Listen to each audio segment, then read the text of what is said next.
অনেকদিন পরে বাসার বাইরে আসলাম, আসার পরে গেমটি খেলার চেষ্টা করলাম, কিন্তু কিছুতেই আমি গেমটি খেলতে পারছি না। আমি বারবার গেমটি খেলি, তবু বলটি যেন আমার পিছু ছাড়ছে না। আমি যতই চেষ্টা করি বলটি গর্তের ভিতরে রাখতে, কিন্তু হঠাৎ করে আমার চোখের ভিতরে লেগে গেল। লেগে যাওয়ার পরে আমি ক্লান্ত হয়ে জেরির বাসায় আসলাম। জেরির বাসায় আসার পরে দেখতে পেলাম জেরির বিছানাটি খুব সুন্দরভাবে রেডি করা আছে। তাই আমি জেরির বাসাটার মধ্যে শুয়ে থাকলাম। শুয়ে থাকতে থাকতে হঠাৎ করে দেখলাম জেরির বাসায় সেই বিছানাটি ঠাস করে ভেঙে গেল। ভেঙে যাওয়ার পরে আমি হাসি দিলাম, কি ব্যাপার, কি হলো? জেরি এখন বলতেছে, দাঁড়াও, তোমাকে আমি দেখাচ্ছি মজা। এবার তুমি আমার বিছানায় শুয়েছিলে। ও আকাশ, তুমি আমার একটু শান্তি দাও। ও আকাশ, তুমি আমার একটু শান্তি দাও। শান্তির খোঁজে আমি আসলাম সুইমিং পুলে। তাই আমি একটু শান্তির খোঁজে খোঁজে আসলাম বিছানা শুয়ে। যেহেতু জেরির, কি ব্যাপার, তোমার কাছে এতগুলো ভারত কোথা থেকে আসলো? দাও আমাকে। আমি একটা হাতে নিলাম, হাতে নেওয়ার পর চেষ্টা করলাম ওটা দূরে পালিয়ে দিতে, কিন্তু ওটা আমার হাতের মধ্যে পেটে গেল। তুমি কিন্তু অনেক দুষ্ট হয়ে গেছো। তুমি এই ভারত কোথায় পেলে? দাও আমাকে। না, দিব না। দাও আমাকে। না, দিব না। তবুও আমাকে একটা ভারত দিল। আমার বিশ্বাস হচ্ছে না। আমি বারবার চাচ্ছি, কিন্তু তো দিচ্ছে না। তো দূর দিয়ে যাওয়ার সময় প্যান্টটা ধরলাম, প্যান্টটা ধরা বদলে এতগুলো বারোস।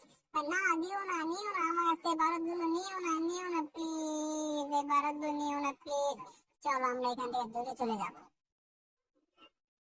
কিছুই বুঝতে পারতেছি না, হঠাৎ করে আমি আকাশে উঠছি কেন? ঘুমিয়ে ঘুমিয়ে যেন মনে হচ্ছে আমি আকাশে উঠতেছি। উঠতে উঠতে দেখে দেখে নিচের দিকে ফলো করলাম। নিচের দিকে ফলো করার পর আমি দেখলাম, কি ব্যাপার, আমি হঠাৎ করে আকাশ দিয়ে কেন উঠছি? ও, অনেক ভালো একটা ঘুম হচ্ছে। যাই হোক, আমি উপরে উঠছি। এখন হুপ করে দিকে নিচের দিকে পাখি যাচ্ছে। পাখিকে ফলো করার পর মনে হলো, কি ব্যাপার, আমি কেন এত উঁচাই? তো আমি নিচের দিকে তাকালাম। নিচের দিকে তাকানোর পরে দেখি আমি আবার নিচের দিকে পড়ে গেলাম। ও শিট, এটা তো হওয়ার কথাই ছিল না। দাও বলছি, তুমি এটা কখনো খেতে পারবে না। তুমি এটা খেলে তোমার অনেক সমস্যা হবে। না, দাও, আমি খাবো, আমি খাবো, আমি খাবো। আমি তোমাকেও খেয়ে ফেলবো। খেতে খেতে এবার তোমাকে আমি চিবিয়ে খাবো।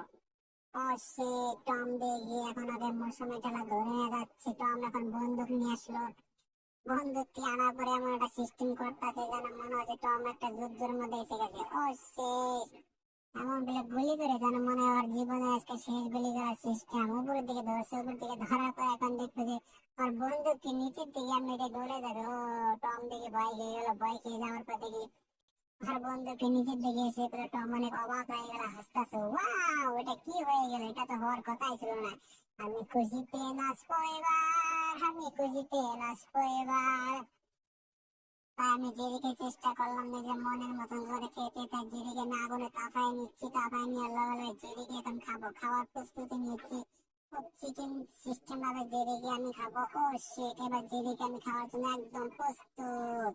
খাও, তোমার জার্মান খানা তুমি খাও। এটা কি হয়ে গেল? এটা তো হওয়ার কথাই ছিল না। এখন আমি এটা খাবো, যতই কষ্ট হোক না কেন আমি তোমাকে খাবো। তুমি আমার কাছ থেকে কখনো দূরে চলে যেতে পারবে না। ও শিট, পাচ্ছে না কেন? পাচ্ছে না কেন? ও শিট, এটা আবার কি হয়ে গেল?